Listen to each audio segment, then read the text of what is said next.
Hey guys, welcome to Help Screen. This is how to make everything dark mode in Windows. So guys, first thing that you will do is simply go ahead and go to the start menu on the bottom left. And then now you could just simply go to the settings over here. And after that, you could just simply go for the personalization over here.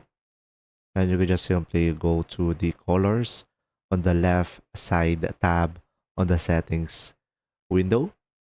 And now from here, guys, you could just simply choose your color over here and you could just simply select dark. And as you can see, it will be dark on everything. And pretty much over here, you should be able to turn on the dark mode on Windows. And now you should be able to see here multiple options as well. When you go for the title bars and Windows border, you could apply different colors as well. I hope this video helped you understand more. Thanks for watching. See ya.